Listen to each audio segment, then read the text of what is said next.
الله ربي من كل ذنب وأتوب إليه لا حول ولا قوة إلا بالله العلي العظيم. الحمد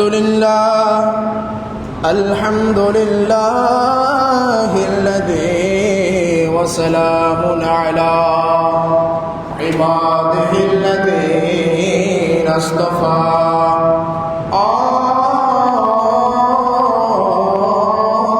الله خير أما يشركون.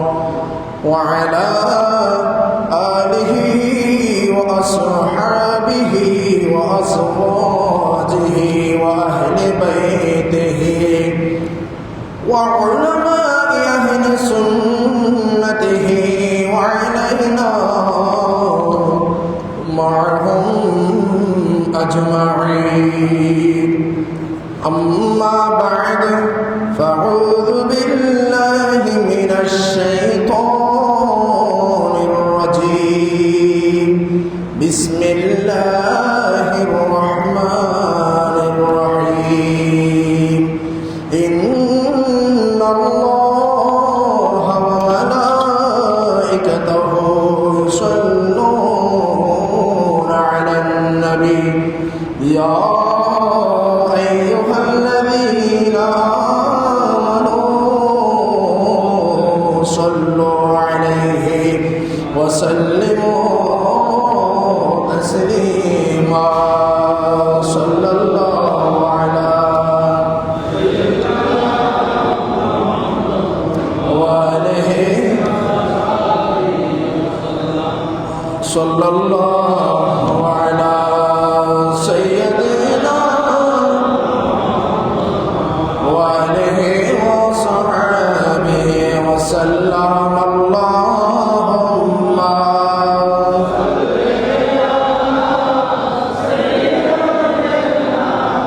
مولانا محمد وعلى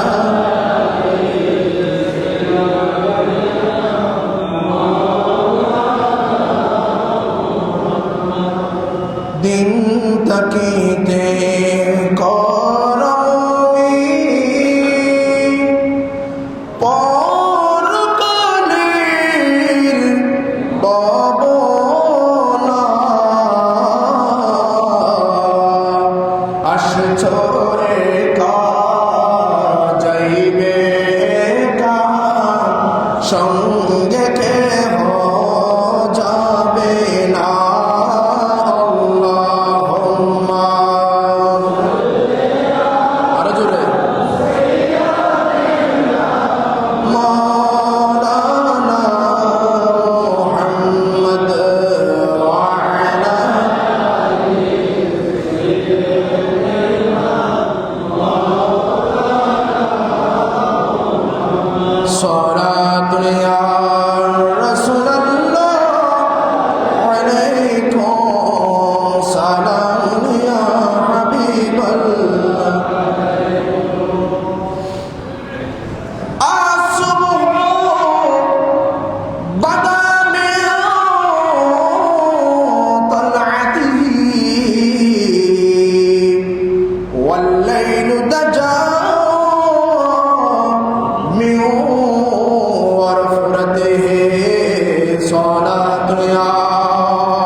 بسم الله الرحمن الرحيم.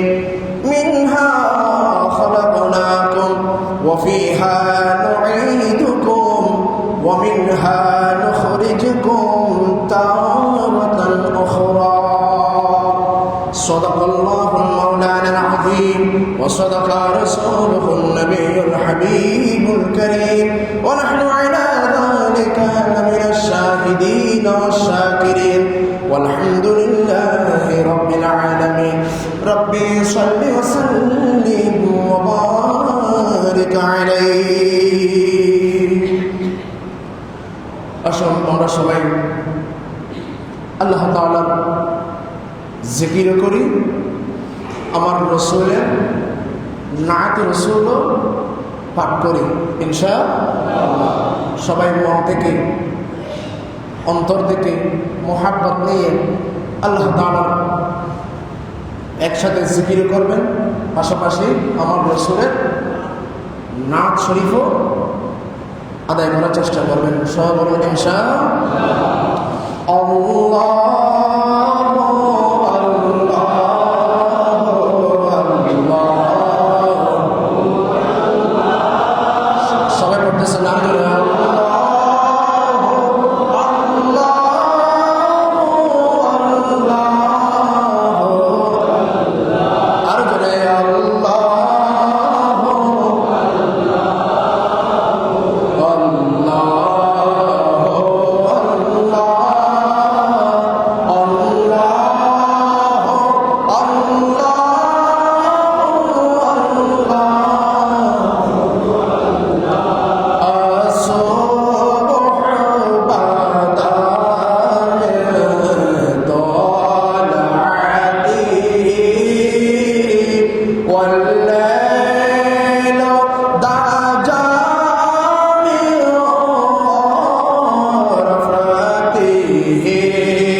আল্লাহ তাআলা আমাদের সবাইকে মক্কা এবং মদিনা শরীফ যাওয়ার তৌফিক দান করুন। উপস্থিত মুসলিম কিরাম, মুআজ্জিমিন ইহতারাম, মুসলিমিন আইজা, মাবুদ মুসলিম কিরাম ওয়াল গায়িবিন ওয়াল হাদিরিন ওয়াল মুস্তাকবিলিন, পর্দার আড়ালে অন্তরালে অবস্থানত আমার মা ও বোনেরা রাহিমানি ওয়া রাহিমাকুমুল্লাহ তাআলা আযজা ওয়া জাল। আসসালামু আলাইকুম ওয়া রাহমাতুল্লাহি ওয়া বারাকাতুহু। আপনারা সবাই কেমন আছেন? আলহামদুলিল্লাহ, আমি আপনাদের দোয়ায় মহান রবের কৃপায় সুস্থ আছি, ভালো আছি। মহান রব্বুল আলামিনের দরবারে শুকর আদায় করি। সবাই বলুন আলহামদুলিল্লাহ। সবাই বলুন ইয়া রাসূলুল্লাহ, ইয়া হাবিবাল্লাহ, সাল্লু আলাল হাবিব সাল্লাল্লাহু আলা মুহাম্মদ সাল্লাল্লাহু আলাইহি ওয়াসাল্লাম। মহান রব্বুল আলামিন আমাদের সবাইকে সব সময় হরদম হর ওয়াক্ত হর হামেশা নবী করিম সাল্লাল্লাহু আলাইহি ওয়াসাল্লামের দরুদ শরীফ আদায় করার তৌফিক দান করুন। আজকের আলোচনার বিষয় হচ্ছে জানাজা। কি? একটু জোরে বলেন। জানাজা। জানাজা হলো মানুষের শেষ নামাজ। মানুষের কি? শেষ নামাজ। আমাদের শুরু আছে, শেষও আছে। বলেন, শুরু আছে, শেষও আছে। দিনও আছে, রাতও। সূর্য উদয় হয়, আবার কি হয়? অস্ত হয়। সূর্য কি থেমে থাকবে? আমাদের সূর্য কি থেমে থাকবে? দিন কি থেমে থাকবে? সময় কি কারোর জন্য অপেক্ষা করবে?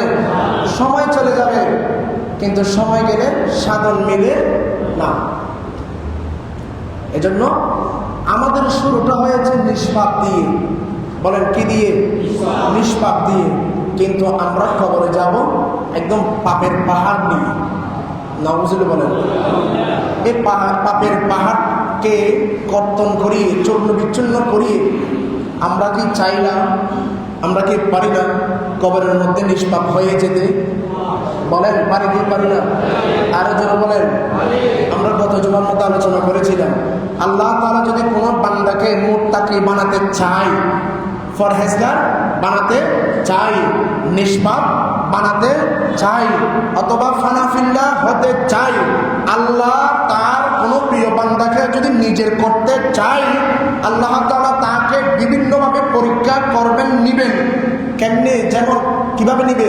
আপনাকে বিপদ আপদ দিবে, আপনাকে রোগ শোক দিবে, আপনাকে যন্ত্রণা দিবে, আপনাকে তীব্র ভয়ঙ্কর ব্যথা দিবে, পেট ব্যথা দিবে, মাথা ব্যথা দিবে, দাঁত সুরসুরি করবে, কান ব্যথা দিবে, অনেক ধরনের অসুখ বিসুখ দিবে।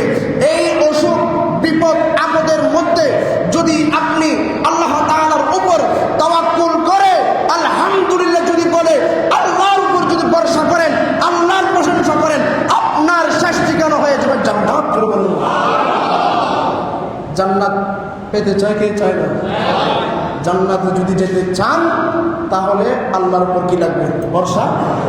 জোরে বলে কি লাগবে? বর্ষার সবসময় একটাই চাবি, সেটা হলো আল্লাহ তাআলার সবসময় কি করা? প্রশংসা। জোরে বলেন প্রশংসা। নামাজ পড়তেছে ওই সময় সর্বপ্রথম কি? আল্লাহর প্রশংসা আসলে নাই? খুতবা দিচ্ছি ওই সুরের মধ্যে আলহামদুলিল্লাহ আসলে নাই? সমস্ত জায়গায় শোনেন, আমার রসুল যেদিন সৃষ্টি হয়েছে, আমার রসুল যেদিন, আল্লাহ তাআলা বলছেন ইয়া রাসূল আমি আপনাকে ছেড়ে দিয়েছি, আপনার যেদিকে যেদিকে মন চায় সেদিকে সেদিকে ঘুরেন। আমার রসুল তখন আমাদের মতো অবয়ব সৃষ্টিটা হয় নাই। ওটা কিরকম সুরত ছিল এটা আল্লাহ ছাড়া আর কেউ জানে? উনি উঠতেছেন, উঠতে উঠতে উঠতে উঠতে এমন একটা জায়গার মধ্যে পৌঁছে গিয়েছেন, ওয়ারাফা'না লাকা যিকরাক, এমন উপর উঠেছেন, এমন উপর উঠেছেন, এই সীমাটা আল্লাহ ছাড়া আর কেউ জানে? আল্লাহর আমার রসুলের শান, রিসালাত, মান, ইজ্জতকে বুলন্দ করেছেন কে? আমি আপনি যদি কাজ করতে চাই, কমাতে চাই, কখনো পারবো? বলেন নবীর জিকির কমতেছে না বাড়তেছে? আরো জোর কমতেছে না বাড়তেছে? বাড়াচ্ছে কে? আমাদের মাধ্যমে বাড়াচ্ছে। সুবহানাল্লাহ বলেন। আমরা গুনাহগার, আমরা পাপী, আমরা একদিন হলো নবীর উপর দরুদ পড়ি, একদিন হলো আমরা নবীর উপর মিলাদ কিয়াম করি, একদিন হলো নবীর শানে নাত রাসূল পাঠ করি। শুনেন, এই কখনো এই পড়াটা, এই আদায় করাটা কখনো বৃথা যাবে না। কিয়ামতের ময়দানে আমরা আপনারা সবাই যখন বেঁচে যাব, নফসি নফসি যখন বলবো, ওই কঠিন মুহূর্তে আমার আপনার নবী রাহমাতুল লিল আলামিন ওই বিপদের মধ্যে আমাদেরকে দূরীভূত করে জান্নাতের মধ্যে পৌঁছে দিবেন। এটা কখনো বৃথা যাবে? পরিশ্রম কখন কি যায় না? আমাদের পরিশ্রম কখন বৃথা যায় না। পরিশ্রম করলে কষ্ট মিলে। সুবহানাল্লাহ বলে।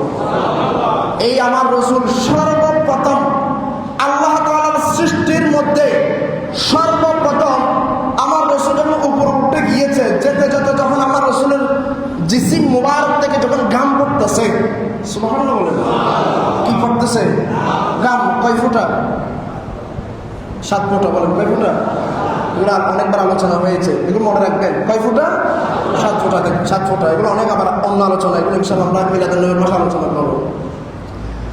7 ফোঁটা যখন আমার রসুলের শরীর মুবারক থেকে, জিসিম মুবারক থেকে যখন নূরের ফোঁটা পড়েছিল, ওই পড়ার পর আল্লাহ তাআলার এমন আসনে সমাসীন হয়েছেন, আমার রসুল এত উপর উঠেছেন, সর্বপ্রথম আল্লাহর দরবারে আমার রসুল সিজদা দিয়েছেন। আর একটু জোরে বলেন না সুবহানাল্লাহ। সিজদার মধ্যে কি বলেছেন? আলহামদুলিল্লাহ। কি বলেছেন? একটু মন থেকে বলেন, উঁচু আওয়াজে আলহামদুলিল্লাহ বলেন। আর একটু জোরে বলেন আলহামদুলিল্লাহ। সুবহানাল্লাহ বলেন। আর একটু বুলন্দ আওয়াজে বলেন আল্লাহু আকবার। এই সর্বপ্রথম আমার রাসূল সিজদার মধ্যে আমার আল্লাহর প্রশংসা করেছেন। আমার আল্লাহ বলছেন, নবী রে আমি আর কিছু চাই না, আপনি সর্বপ্রথম আমার প্রশংসা করেছেন ইয়া রাসূলুল্লাহ, আমি আমার পুরো সৃষ্টি জগৎ সাজাবো আপনি নবীর কারণে। একটাই শুধু শব্দ, সেটা কি? আলহামদুলিল্লাহ। সেটা কি? আলহামদুলিল্লাহ। সর্ব জায়গায় যাবেন, যেখানে যাবেন, যে কোনো কাজ করবেন, যে কোনো কিছু করবেন, আবার সাই হারাম হাস নবেন, ভালো কাজ করে, যে কোনো ভালো কাজ করে, সেটা খাবার হোক, দাওয়া হোক, ঘুম থেকে উঠেছেন আলহামদুলিল্লাহ বলবেন, একদম দোয়া না জানেন আলহামদুলিল্লাহ বলবেন, যে কোনো জায়গায় আলহামদুলিল্লাহ বলেন, আমার আল্লাহ ওই আপনার প্রশংসার কারণে আপনার সমস্ত কিছুকে বরকত করে দিবেন। এটা কেন বলছি বলেন? আমাদের শুরু আছে, শেষও আছে, কিন্তু শুরু শেষের সময়টা কতটুকু এটা আমরা কেউ জানি?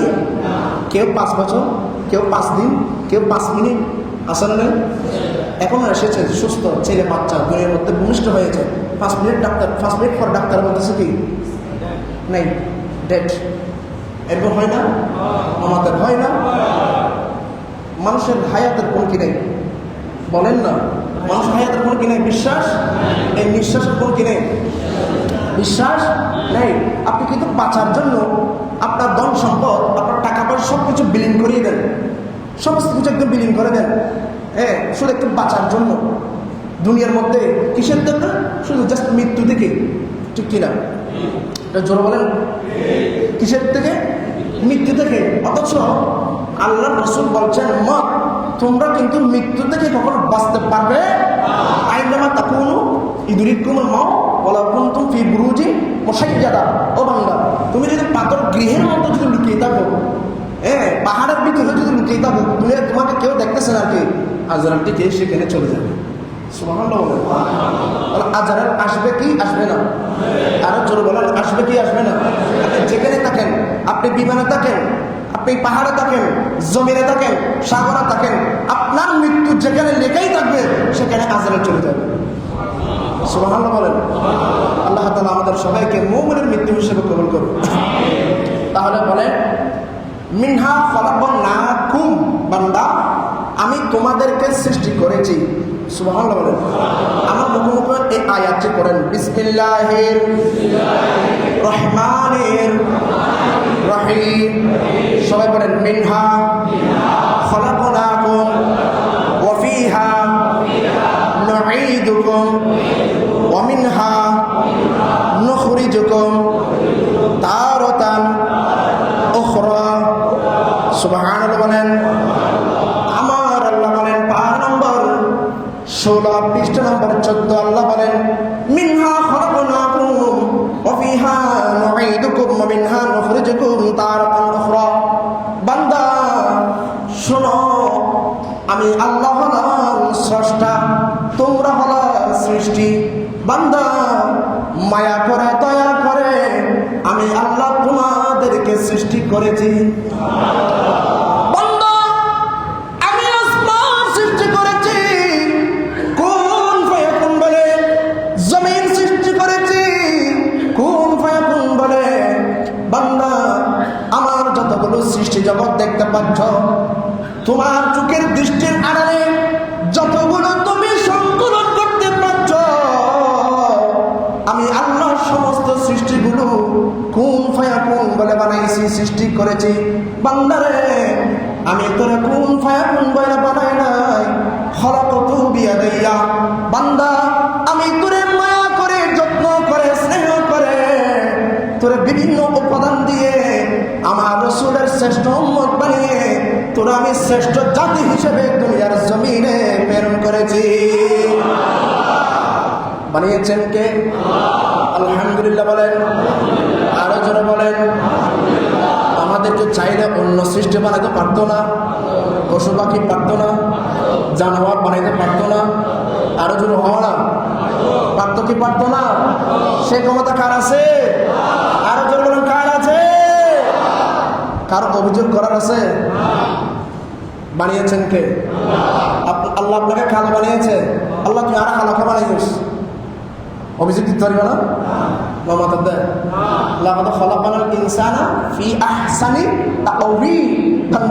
আমি তোরে দেখতে তুই কালো হতে পারিস, বাটি হতে পারিস, মোটা হতে পারিস, চিকন হতে পারিস, লম্বা হতে পারিস।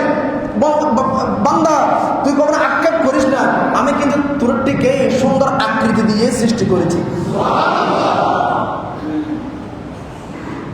যারা কালো মানুষ তারা ভাগ্যবান। সুবহানাল্লাহ বলেন। কেমন ভাগ্য মানুষ? ভাগ্যবান কেমনে বলেন? ইসলামের প্রথম মুয়াজ্জিনকে হযরতে বেলাল। উনি কি কালো ছিল না সুন্দর ছিল? ওনার আগে কিন্তু কেউ জান্নাতে ঢুকবে না। সুবহানাল্লাহ বলেন। এই কথাটা আমি অনেকবার বলছি। আমার রসুলের আগে পর্যন্ত যিনি সর্বপ্রথম জান্নাতে প্রবেশ করবে তিনি হচ্ছেন হযরতে বেলাল। ওই যে বলেছিলাম, মনে আসেনি যে উটের লাগাম ধরবে কে? জোর বলেন, কে ধরবে? বেলাল উটের লাগাম ধরবে কি ধরবে না? ড্রাইভার আগে না যাত্রী আগে? আমাদের ড্রাইভার আগে না? আমার রসুলের ড্রাইভার কে? হযরতে বেলাল। ইনি সর্বপ্রথম জান্নাতের মধ্যে প্রবেশ করবে। আমার রসুলকে জিজ্ঞেস করলেন, ইয়া রাসূলুল্লাহ, আমি তো সবার আগে জান্নাত, এগুলো অনেক লম্বা হাদিস। ইয়া রাসূলুল্লাহ, আমি তো আপনি বলছেন সবার আগে জান্নাতে ঢুকবো। ইয়া রাসূল, আমি কি সাহাবীদের আগেও? হ্যাঁ। সিদ্দিক, ফারুক, ওসমান, আলী সবার আগে? হ্যাঁ। কদম করে ফেললেন নবী রে। কেঁদে কেঁদে বলতেছেন, কত মহাব্বত ছিল নবীর সাথে। ইয়া রাসূলুল্লাহ, আমি কি আপনার আগেও কি জান্নাতে ঢুকবো? আমার রাসূল বলেন, বেলাল,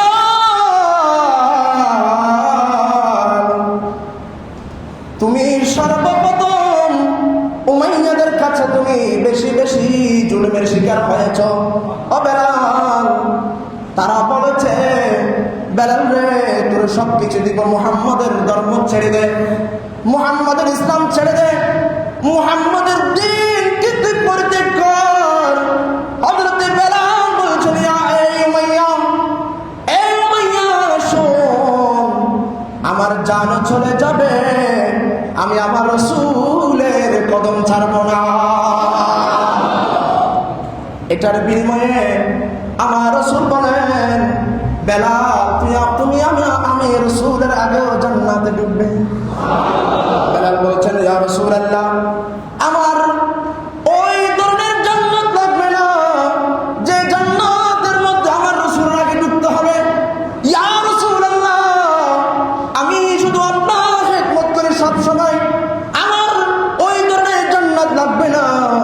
আমি বেলাল জাহান্নামকেও ভয় পাই না। ইয়া রাসূলুল্লাহ, আমি তো জান্নাতের মালিক যিনি, তার কদমে পড়ে আছি। জান্নাতের মালিক কোন? রহমাতুল লিল আলামিন। আরো জোরে হলা বানাইয়া হলেন।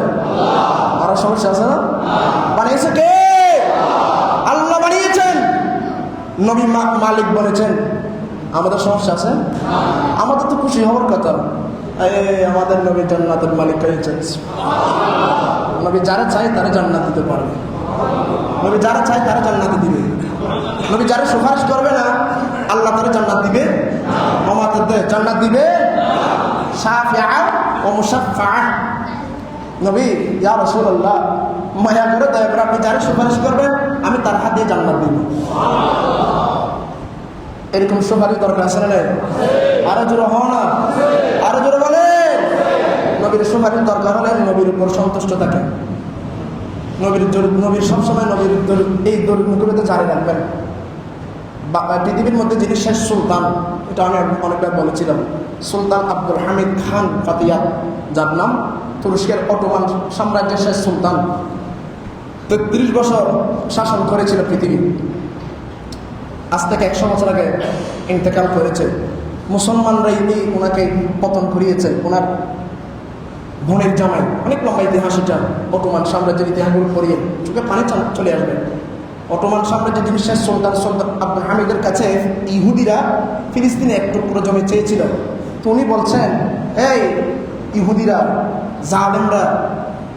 তখন সে বলতেছে, তার কাছে একটা চিঠি দিছে, একটা অফার। সে বলতেছে, তুই যদি আমার দুনিয়ার সমস্ত সম্পদ যদি আমার পায়ের নিচে এনে দিস, তোরা আমি ফিলিস্তিনের জমিতে 1 ইঞ্চি মাটিও দিব না। কেমন ঈমান ছিল দেখেন। সুলতান বলতেছে, খলিফা উনি বলতেছে, তোরা যে দুনিয়ার সম্পদ যদি আমার পায়ে এনে দিস, আমি ফিলিস্তিনের 1 ইঞ্চি মাটি তোদেরকে আমি দিব না। এই ফিলিস্তিনের জমিনকে সর্বপ্রথম যিনি জয়লাভ করেছেন, বিজয় লাভ করেছেন, তিনি হচ্ছেন হযরত ফারুক আযম। এরপরে ধাপে ধাপে ইহুদিরা, খ্রিস্টানরা দখল করেছিল। সর্বশেষ হযরত সুলতান সালাউদ্দিন আইয়ুবী রাহমাতুল্লাহ আলাইহি এই ফিলিস্তিনের জমিনকে আবাদ করেছিল। জোরে বলুন সুবহানাল্লাহ। অনেক লম্বা ইতিহাস। এটা কেন বলছি? এই সুলতান আব্দুল হামিদ খান এমন একটা রাত ছিল না, এমন একটা দিন ছিল না, এমন একটা মুহূর্ত ছিল না যে সবসময় নবীর উপর দরুদ পড়তো না। একদিন রাষ্ট্রীয় কাজ করতে করতে শরীর ঝিমিয়ে গেল, একদম টেবিলের মধ্যে ঘুমে গেল, নবীর উপর দরুদ পড়তে ভুলে গেল।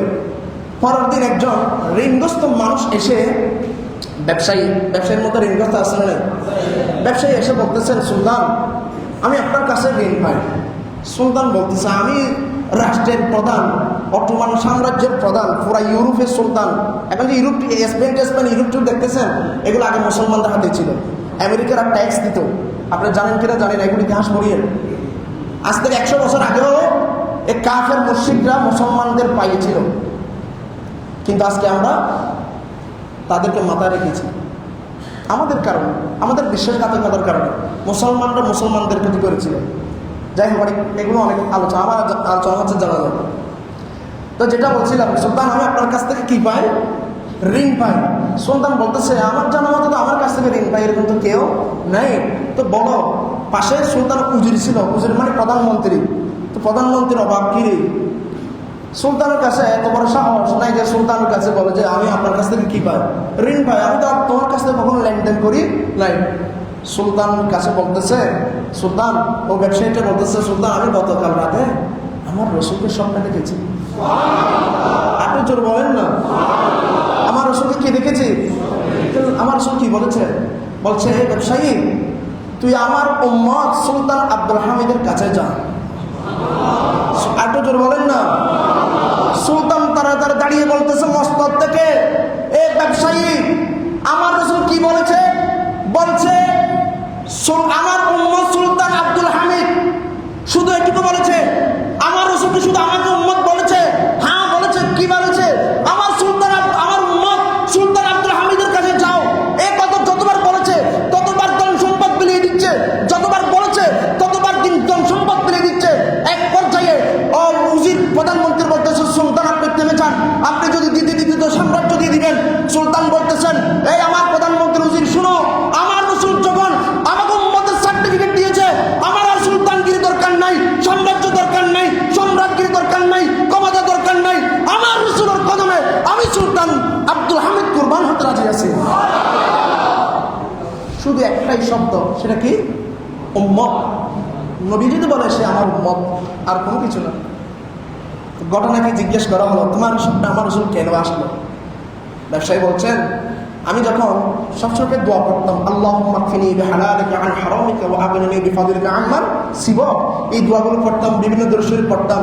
আমার রাসূল আমার স্বপ্নে দরুদের কারণে আমার স্বপ্নে দিদার দিয়েছেন। আমার মনের কথা আমার রাসূলকে পেশ করেছি, ইয়া রাসূলুল্লাহ, আপনি তো সবকিছুর মালিক, আপনি তো সবকিছু দেনওয়ালা, আল্লাহ আপনাকে দিয়েছেন। ইয়া রাসূলুল্লাহ, আমাকে কিছু দেন না, আমি তো ঋণগ্রস্ত। তখন আপনি আপনার ঠিকানা দিয়েছেন আমার রসুল। আমার রসুল বলছেন, সুলতান আব্দুল হামিদের কাছে গিয়ে বলবা, সে আমার উম্মত, খাঁটি উম্মত, আমার আশেক। সে প্রতিদিন আমি রসুলের উপর দরুদ শরীফ পড়ত, কিন্তু গতকাল রাতে রাষ্ট্রীয় কাজে ব্যস্ততা থাকার কারণে সে আমার উপর দরুদ শরীফ পড়তে কি হয়েছে, ভুলে গিয়েছে। এই জন্য সে আমাকে ভুলে গিয়েছে, আমি রসুল তার সুলতানকে বলি নাই। তখন প্রধানমন্ত্রী জিজ্ঞেস করছেন, সুলতান আপনি কি এমনটা করেন? হ্যাঁ, আমি প্রতিদিনই এমনটা করি, কিন্তু গতকাল রাতে তোমরা এমনভাবে আমাকে রাষ্ট্রীয় কাজে চাপ দিয়েছো, আমি রাষ্ট্রীয় কাজ করতে করতে ঘুমিয়ে গিয়েছিলাম, কিন্তু আমার রসুলের উপর দরুদ পড়তে ভুলে গেছি। কিন্তু দেখো ভাগ্যের নির্মম কি ভাগ্য, দেখো আমি আমার রসুলকে ভুলে গিয়েছি, আমার রসুল আমাকে ভুলে যান নাই। সুবহানাল্লাহ। নবীকে রাজি করেন ভাই, নবী আপনাকে ভুলবে না। এই যে কবরে নবী আসবে না? আসবে। সলাতুনিয়া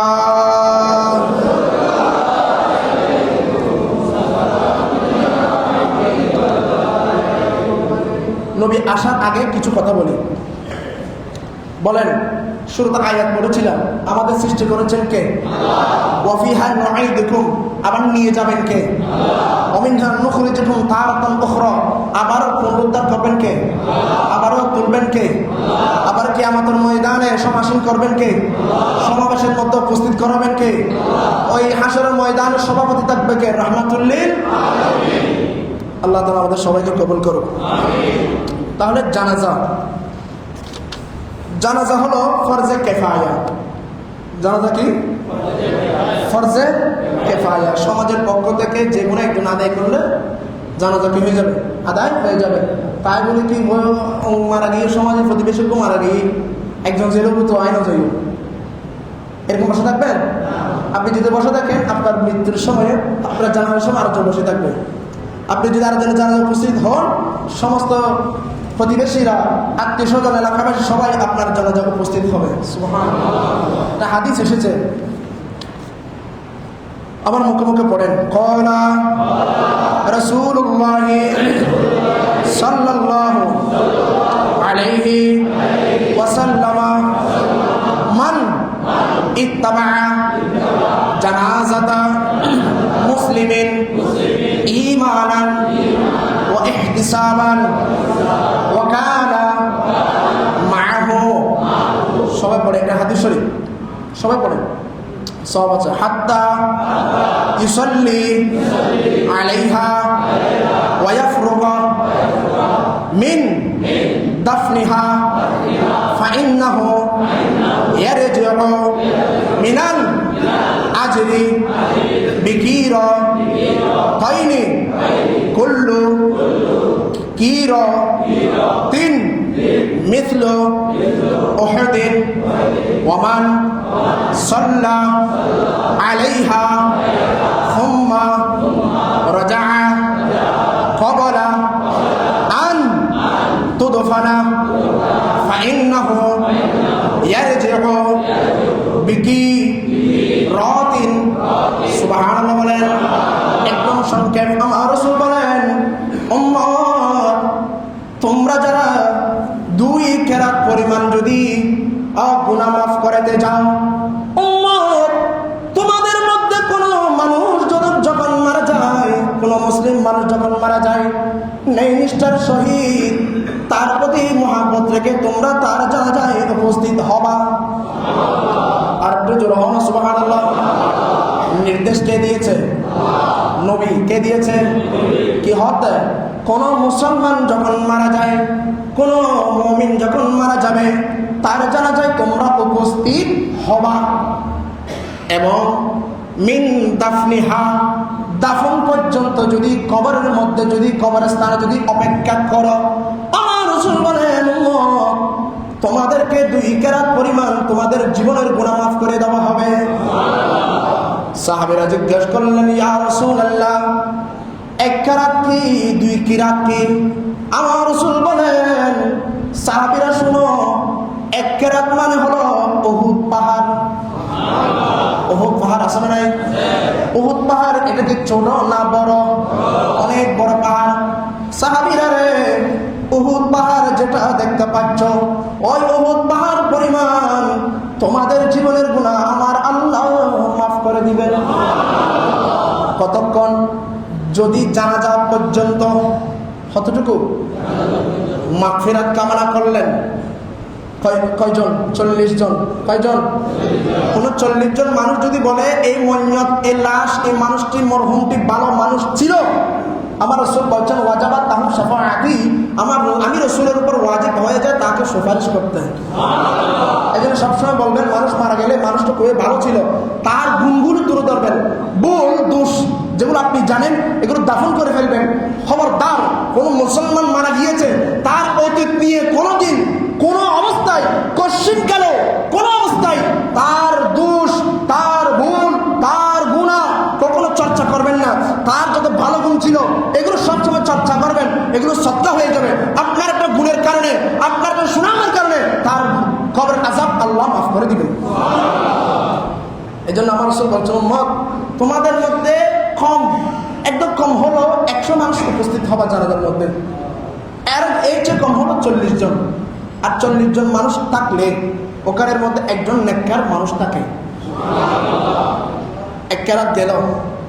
2 নম্বর কেরাত হলো মিন দাফনিহা, দাফন পর্যন্ত আপনি ওখানে অবস্থান করলেন কবরস্থানের মধ্যে।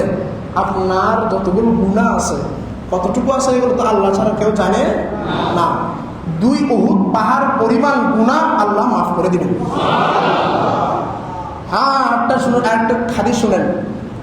ময়্যত যদি নেককার হয়, ময়্যত যদি কি হয়, আরো জোর হও না, ময়্যত যদি কি হয়, নেককার হয়, বুজুর্গ হয়, পরহেজগারি হয়, মুত্তাকি হয়, আল্লাহর ওলি হয়, আপনি আমি গুনাহগার এসেছি গুনাহ নিয়ে জানাজা পড়তে, ও নেককার উসিলে ময়্যতের উসিলে আমার আপনার জীবনগুলো মাফ হয়ে যাবে।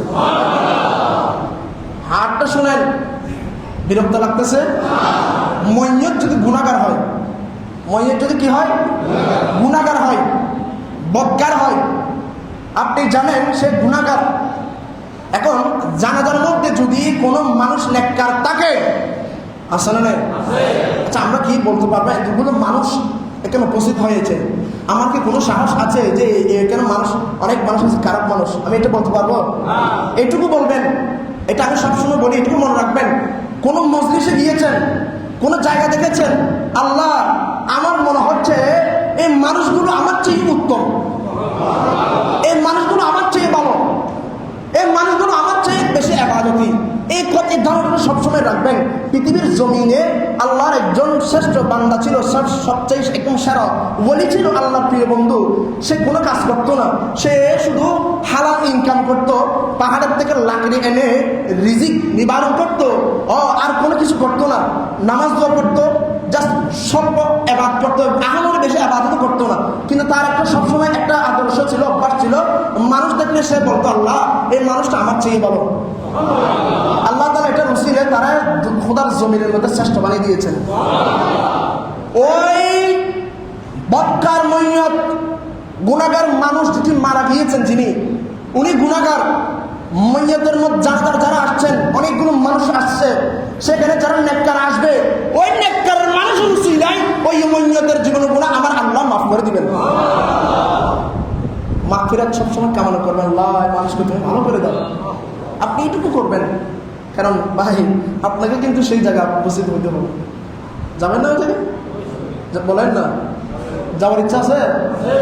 আমাদের দিয়া জানাজার কাঠির মধ্যে শোয়ার ইচ্ছা নাই, নামাজের ইচ্ছা নাই, একদিন বাস যাইতে হবে, আপনার শুইতে হবে। আমি আপনি হয় আজকে আমি কালকে শুইবেন, 3 হাত মাটির মধ্যে যেতে হবে, 3টা কাপড় নিয়ে। কয়টা কাপড়? সেলাইহীন না সেলাইবিহীন কাপড় নিয়ে যেতে হবে আপনাকে। সেখানে কোনো বেড বালিশ দিবে না, কোনো এসি দিবে না, কোনো আরাম পোশাক দিবে না। এখান থেকে যা নিয়ে যাবেন ওটাই আপনার খবর শান্তি দিবে, ওটাই আপনার খবর মধ্যে আলো দিবে, আর কিছু না।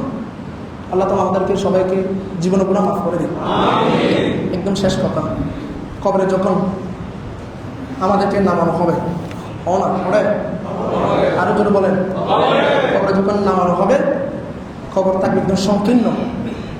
আমি আপনি যতটুকু অতটুকুর মধ্যে কবর থাকবে, একদম সংকীর্ণ। এই সংকীর্ণ কবরে যখন রাখা হবে, কবরে যখন দেওয়া হবে, মাটি যখন চাপা দেওয়া হবে উপরে, সবাই যখন চলে আসবে 40 কদম, ময়্যতকে তখন আবার জিন্দা করা হয়। কি করা হয়? জিন্দা করা হয়, তাকে ধরে তোলা হবে। তখন সেই মানুষটা শুনতে পাবে তার আত্মীয় স্বজন, যে তার সমাজে প্রতিবেশী মানুষ যে চলে যাচ্ছে, জুতার পায়ের আওয়াজ শুনতে, এগুলো অনেক লম্বা হাদিস, সময় নেই এই জন্য বলছিলেন, সেই আওয়াজগুলো শুনতে পাবে, বুঝাচ্ছে। তখন তলকিন করা হবে, যাতে আপনার তলকিন মানে আপনার কঠিন সওয়ালকে সহজ করে দেওয়ার জন্য উপর থেকে একজন মুআল্লিম ওই কঠিনটাকে কি করে দিবে, সহজ করে দেওয়ার জন্য সাহায্য করবে। এটা আমার জন্য সুন্নত।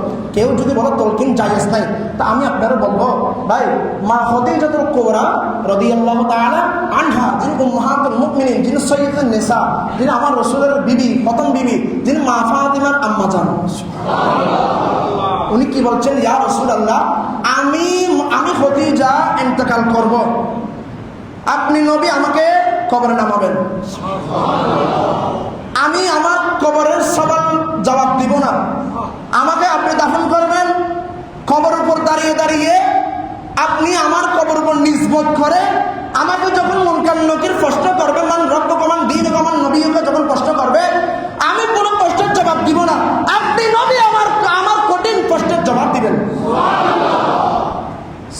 সহিহ হাদিস এটা। তাহলে তলকিন যে আমার রসুল করেছেন, বোঝা আসছে? এগুলো একদম ক্লিয়ার। এগুলো অনেক লম্বা আলোচনা আছে। তলকিন যখন করা হবে, তাকে যখন তোলা হবে, ও তোলার মধ্যে প্রশ্ন করা হবে। প্রথম প্রশ্ন কি? আমাদের কবর প্রশ্ন কয়টি? একটা হাদিসের মধ্যে আছে শুধু কবর প্রশ্ন হবে একটি। কয়টি? শুধু আমার রসুলের ব্যাপারে জিজ্ঞাসা করবে। আর আমার রসুলের ব্যাপার প্রশ্নের যদি উত্তর দিতে পারেন, আপনি সব কিছুর উত্তর দিতে পারবেন। বাকি বেগুন জীবন করো না, একটা টিপলে এনাফ। প্রথম প্রশ্ন কি হবে? মান মোহাম্মদ দেয়। আল্লাহ আমার রসুল প্রশ্ন ফাঁস করে দিয়েছেন, উত্তরও দিয়ে দিয়েছেন, কিন্তু পরীক্ষাটা কঠিন হয়ে যাবে, এটা মনে রাখবেন। বলেন মান রব্বুকা। প্রশ্ন কি হবে? প্রশ্নের উত্তর কি হবে? রব্বি আল্লাহ। কি হবে? আর জোরে বলেন কি হবে?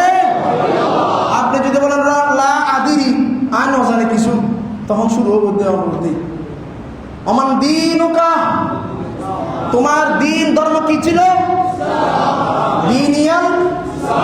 কিন্তু শেষ একটা প্রশ্ন করবে, মা কুনতা তাকুলু ফি হাক্কি হাদার রাজুল বুইসা ফীকুম, এই মুহাম্মদ সাল্লাল্লাহু বান্দা, তোর পাশে যারা দেখতে পাচ্ছস, ডান পাশে যিনি বসে আছেন, বলেন নবী কবরে আসতে পারে কি পারে না? আরে জুড়ে বলেন পারে কি পারে না? এই ক্ষমতা কে দিয়েছে? আজরাইল যদি সবার কাছে যদি যাইতে পারে, আমার রাসূল কি পারে না? বলে আজরাইল ক্ষমতা বেশি না নবীর ক্ষমতা বেশি? আজরাইল তো ক্ষমতা পেয়েছে নবীর কাছ থেকে। এগুলো মিলাদুন নবীর মাসে আলোচনা হবে ইনশাআল্লাহ। এটা শুনেন, মা কুনতা তাকুল ফি হাদা, এটা ইশারা। ফেরেশতাতে কি বলবেন? এই তোমার ডান পাশে যে ব্যক্তিটি দেখতে পাচ্ছ, তার সম্পর্কে তুমি দুনিয়ার জমিনে কি ধারণা রাখতে? তার সম্পর্কে তুমি কি বলা বলি করতে? তুমি কি বলতা ইনি মাটির মানুষ ছিল, উনি দুশোগুণ মানুষ ছিল, উনি আমাদের মতো সাধারণ মানুষ ছিল? এইগুলো যখন বলবেন, আপনার উপর যে জ্বর তুফান যাবে।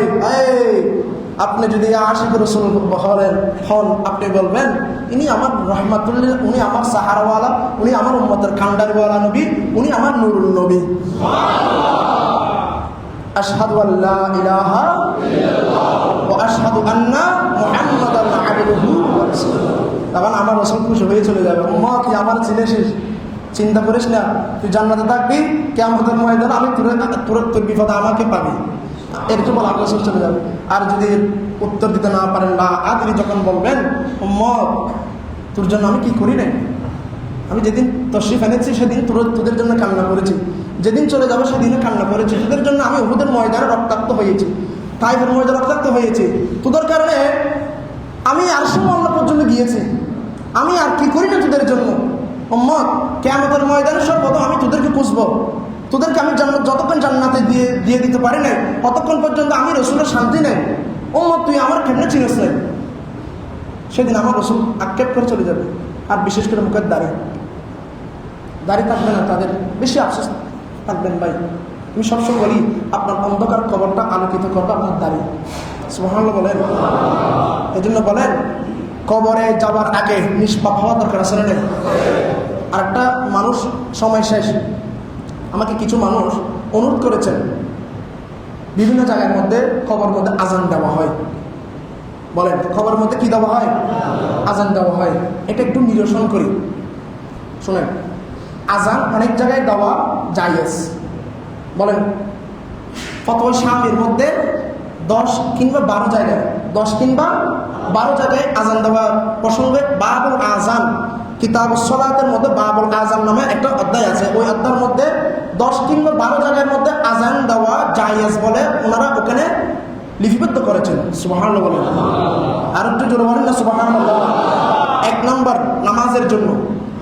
এগুলো কেন? এগুলো আরবি আবার আছে অনেক লম্বা, আমি একটু বলছি না, সময় কম, এই জন্য শুধু একটু খেয়াল রাখেন। নামাজের জন্য আজান 1 নম্বর। বলেন কিসের জন্য? 1। 2 নম্বর হলো যখন নবজাতক দুনিয়ার জমিনে ভূমিষ্ঠ হবে, ওই সময় তার ডান কানে আজান, বাম কানে কি? একামত। শোনেন, আপনার আজানও হয়ে গিয়েছে, একামতও হয়ে গিয়েছে, শুধু বাকি আছে কি? নামাজ।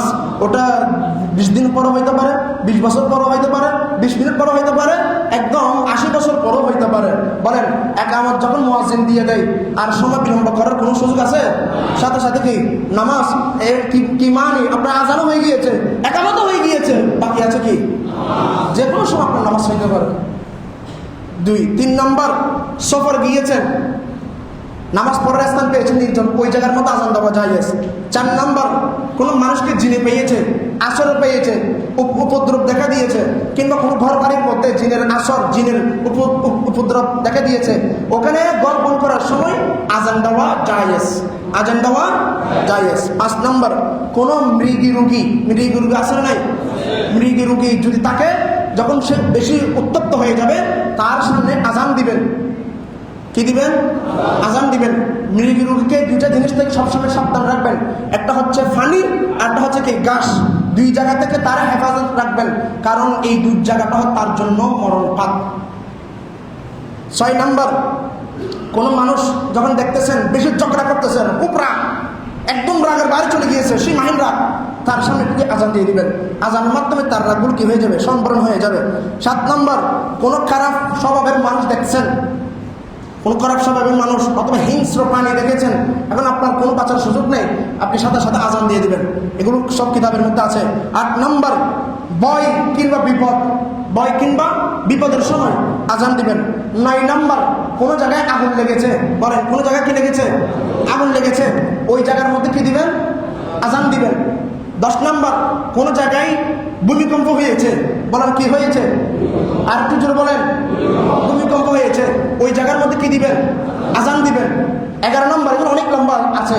11 নম্বর হলো ইনজালের কবর, কবরে যখন দাফন শেষ হবে তলকিনের আগে আজান দিবেন। কারণ কেন আজান দেওয়া হয়? কেন? ফিতনা ফাসাদ থেকে রক্ষা পাওয়ার জন্য। কবরের মধ্যে ফিতনা আছে না নাই? নামাতের আছে না নাই? কবরের মধ্যে কি আছে? ফিতনা আছে। ওই যে শাস্তি গিনেরি, সাপ বিচ্ছু, এগুলো থেকে হেফাজতের জন্য এই সময় আজান দিবেন। কিন্তু এগুলো এক সময় ছিল আজানগুলো, এখন না দিতে জায়েজ নাই, কিতাবে নাই, হাদিসে নাই, কোরআনে নাই, করতে করতে মানুষও কি উঠে যাচ্ছে এগুলো। এখন ফাতিহা দিচ্ছে, বলেন ফাতিহা আছে না নাই? একটু জোরে বলেন, ফাতিহা আছে না নাই? এখন ফাতিহা আছে, কিছুদিন পরে এখন তো আপনারা শুনতেছেন ফাতিহা জায়েজ নাই, উরুস জায়েজ নাই, মিলাদুন নবী জায়েজ নাই, এমন করতে করতে দেখবেন ফাতিহা উঠে যাচ্ছে। কিন্তু এক সময় ছিল, কিন্তু না দিতে উঠে যাচ্ছে না, আপনার বরকত উঠে যাচ্ছে। আগে 100 টাকা দিয়ে পুরো সংসার চলতো, এখন 100 টাকা গর্ত বাড়ি না পারবে, ঠিক না? 1 ফুয়া তেল দিয়ে গোটা গরম তরকারি সব রান্না হতো, এখন 1 লিটার তেল দিলেও মজা হয় না, বরকতটা চলে গেছে। এগুলো খেয়াল রাখবেন। তাহলে খবরে আজান দেওয়া জায়েজ আছে না নাই? আজান শিখে দিবেন, আজান দিবেন, কিন্তু এগুলো নিয়ে বাড়াবাড়ি করার দরকার নাই। যার ভালো লাগবে সে দিবে, যার ভালো লাগবে না সে দিবে না। কিন্তু খবরদার বিরত করবেন না, এগুলো কিতাবে আছে, পড়াশোনা করলে পাবেন।